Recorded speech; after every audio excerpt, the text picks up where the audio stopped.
Assalamualaikum warahmatullahi wabarakatuh. Selamat pagi. Salam sejahtera, Om Swastiastu, salam nama budaya, salam Pancasila. Kembali pagi ini ketemu lagi dengan saya Firmansyah, sarjana hukum, advokat yang berkantor di kantor Safir Law Firm di Pasar Banyu Asri, Jalan Samudra 24. Baik, hari ini kita akan bahas tentang KDRT. Apa sih itu kekerasan dalam rumah tangga? Selama ini sebagian masyarakat berpikiran secara sederhana bahwa kekerasan dalam rumah tangga itu hanya dilakukan oleh para laki-laki, yaitu suami kepada istrinya, kepada anak-anaknya. Nah, kita akan bahas satu persatu. Kita akan bahas dulu tentang keluarga. Apa sih itu keluarga? Jadi keluarga itu terdiri dari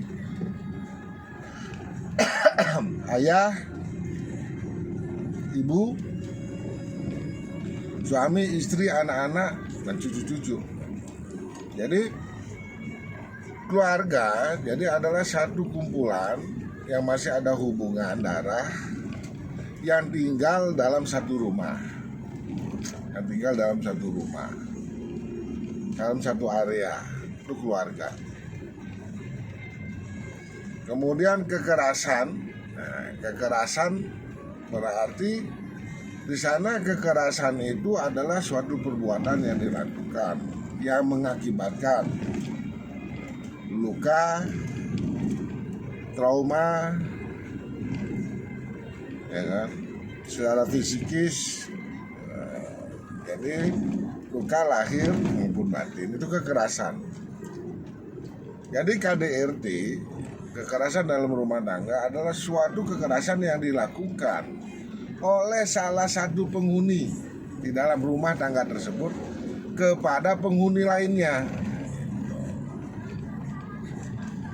Jadi banyak kita melihat KDRT pemukulan nih. Seorang suami memukul istrinya. KDRT, kekerasan dalam rumah tangga. Kemudian seorang suami pergi tidak memberikan nafkah pada istri, kepada anaknya. Itu penelantaran ya. Jatuhnya penelantaran. Dan itu pun di dalam undang-undang pernikahan ada. Apabila tidak memberi nafkah baik lahir maupun batin selama 3 bulan, bisa diajukan untuk gugatan perceraian atau dipenjara. Yang laki bisa dimohonkan untuk perceraian karena nggak bisa memberikan nafkah. Tuh. Jadi KDRT itu kekerasan dalam rumah tangga, penelantaran juga kekerasan. Tidak hanya dilakukan oleh seorang suami atau seorang laki-laki kepada seorang perempuan atau seorang suami kepada seorang istrinya, tetapi KDRT pun bisa terjadi dari seorang istri kepada suami, dari seorang perempuan kepada seorang suami, dari seorang ibu kepada anak-anaknya. Nah, itu. Jadi ada seorang ibu kandung, dia mempunyai kodrat sebagai seorang ibu, kemudian dia pergi pagi, pulang sore, tidak masak, padahal uang sudah dikasih oleh suaminya untuk masak, untuk kehidupan anak-anaknya. Tetapi itu tidak dilakukan, itu sudah termasuk salah satu penelantaran kepada anak-anaknya. Seorang istri tidak ngerumat suaminya, tidak ngerawat suaminya, jadi tidak mau masak, menyiapkan makanan, padahal uang sudah diberi, kemudian tidak bagus tutur kata bahasanya, tidak bisa diajak berdialog, itu juga termasuk dalam kekerasan dalam rumah tangga.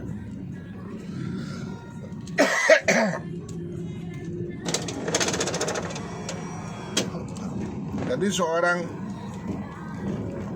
istri yang tidak bisa atau tidak memperhatikan suami dan anak-anaknya atau keluarganya, dia hanya berias, pergi sana, pergi sini untuk kepentingan dirinya sendiri, mencari kesenangan dirinya sendiri, itu adalah penelantaran dalam suatu rumah tangga. Jadi kenapa sih undang-undang KDRT ini dibuat? Undang-undang KDRT ini dibuat agar rumah tangga itu adem, tentram, saling menghargai, saling menghormati, saling memperhatikan. Itu tujuan undang-undang KDRT itu dibuat.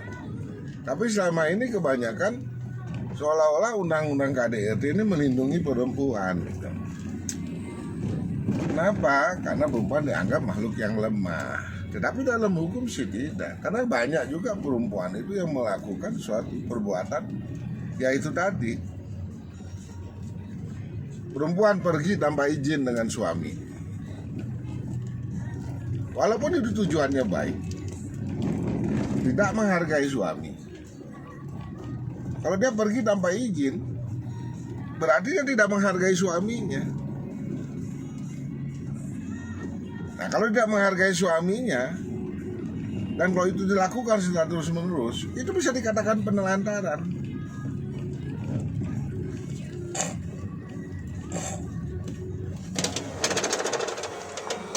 Penelantaran dalam rumah tangga, tidak memperhatikan. Tuh. Jadi harap bisa dengan adanya undang-undang KDRT ini dipahamilah, dimengertilah, ya kan? Jangan perempuan merasa wah dia ini aku ini, ya memang ada lembaga pelindungan ya, negara memberikan lebih kepada wanita dan anak-anak tentang lembaga pelindungan KPAI, jadi Komisi Pelindungan Ibu dan Anak. Nah, di sini dia. Tapi dengan adanya itu tidak bisa semena-mena juga. Duduk persoalannya harus dilihat. Bagaimana perempuan itu. Kadang-kadang ada perempuan yang emosional, wanita itu emosional. Marah, tidak terkendali, ya tidak bisa berbicara wajar. Akhirnya apa? Ngerusak dia barang.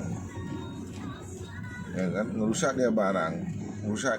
Itu kalau dilaporkan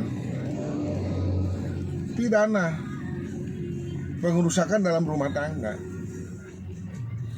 Karena harta yang ada di dalam rumah tangga itu bukan hartanya dia sendiri. Itu adalah harta bersama. Semuanya bersama. Kepidana gitu. Jadi kalau dia semakin memahami dan semakin mengerti tentang aturan, maka dia akan semakin menjaga, semakin saling mengerti, semakin saling memahami. Itu.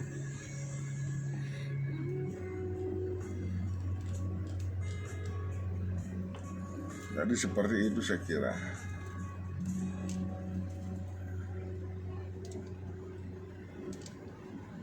Jadi KDRT itu seperti apa yang saya jelaskan tadi, kita harus tahu dulu keluarga, apa sih itu keluarga. Nah, tadi sudah saya jelaskan. Kemudian kekerasan, apa itu kekerasan? Ini suatu perbuatan yang dilakukan oleh seseorang atau kelompok, ya kan, kepada orang lain yang mengakibatkan cedera,